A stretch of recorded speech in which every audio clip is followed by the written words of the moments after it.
Hey y'all, welcome back to another video. I'm Ty, I'm Maya. and today we are reacting to Very scary, true jollibee horror stories animated. this was posted by House Shorts Party. I like House Shorts Party. You know, we watched them on another channel. I ain't gonna say where because ooh, y'all put in the comments if you think y'all know where I'm talking about. But anyways, we gonna get into this.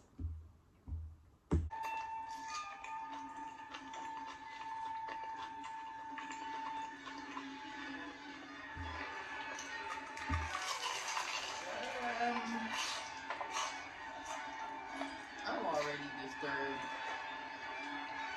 Munching like that. I was a delivery driver for Jollibee here in the Philippines, where it was first founded. Jollibee is super popular, so I was always going back and forth on my motorbike.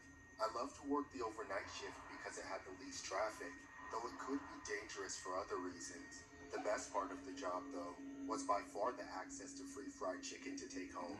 Unfortunately, the reality of constantly driving for work is that you're bound to make mistakes eventually. One night, I was returning home from a delivery to a sketchier side of town, so I was going a bit faster than usual to get out of there. But then I slipped up for just a second and cut someone off. It was three guys on one bike, and I pulled out right in front of them, almost causing an accident. We all hit the brakes and skidded to a stop just inches from each other. Nothing got hit, but they were on a really nice bike, so they were still pissed. They looked like they were definitely a bunch of thugs in the middle of doing something illegal, so I knew they were going to blow the whole thing out of proportion. However, I could not have expected just how quickly the altercation spiraled out of control.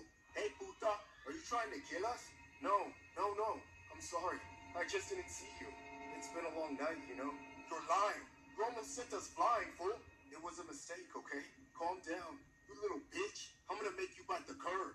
Suddenly, the guy lunged off his bike and came straight at me, but I was able to drive off just in time.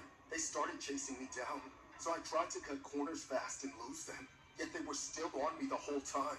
Even with three people on it, their bike was way more powerful than mine, so I didn't stand a chance of escaping them.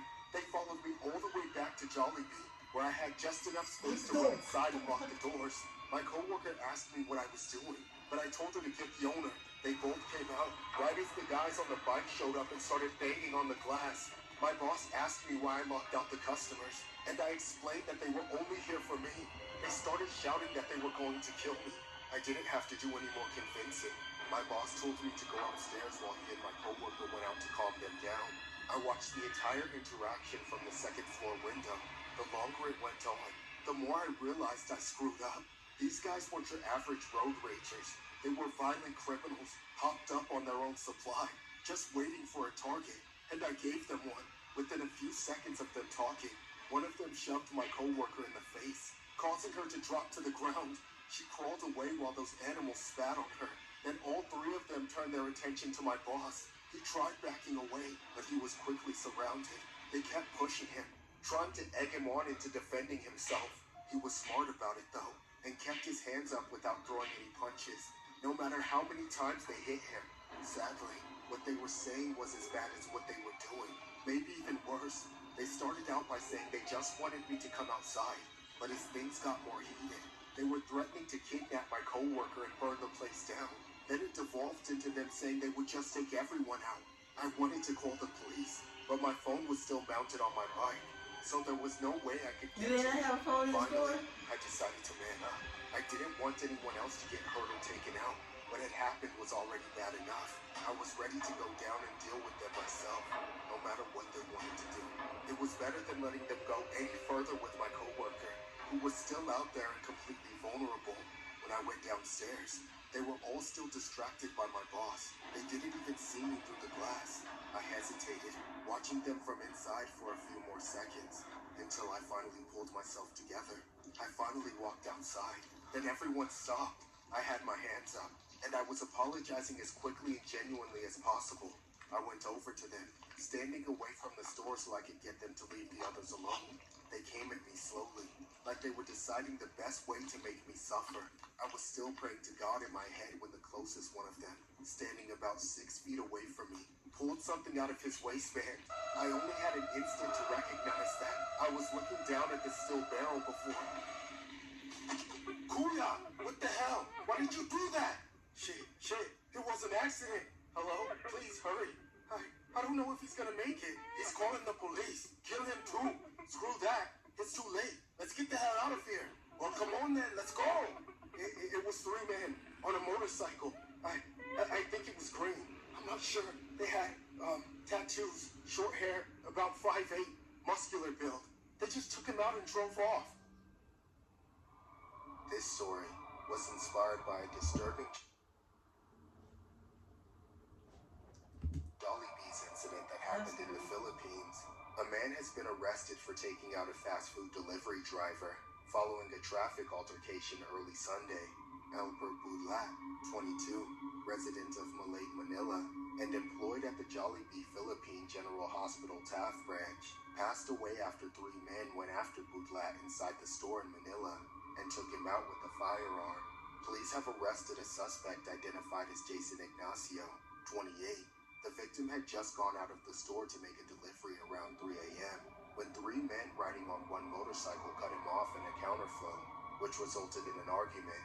Budlat went back to the store, but was followed by the men later identified as Ignacio, Raymond Yap, and Rolando Elizalde. Efren Bales, the store security guard, said he heard a commotion on the ground floor while he was patrolling the 2nd floor. He went down to pacify the group, but the 3 men started making threats with their firearm, getting physical with the store shift manager, while swearing and demanding that they bring out the rider. When Budlat eventually came out, the men started jumping him while also shouting expletives, and then ultimately doing what they did. The 3 then immediately fled using their motorcycle. Budlat was rushed to the nearby hospital, but didn't make it.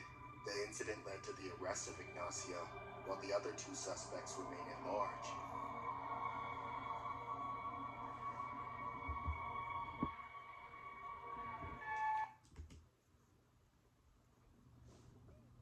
That's so sad.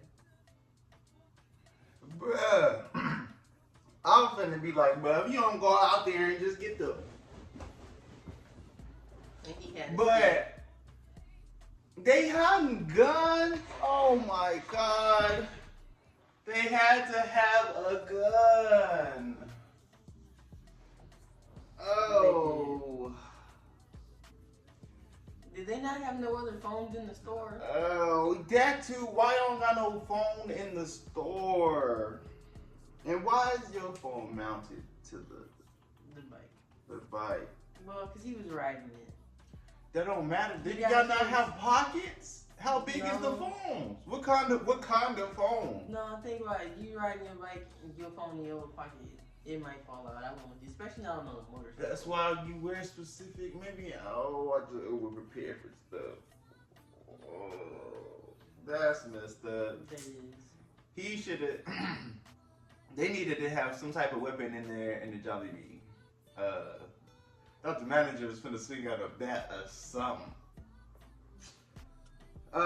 That's terrible. The real one said there was a security guard. Why did the security guard not have a weapon? That is true. That is why don't There's you? security. Why Well, would you no know what? He security probably be done? unarmed security.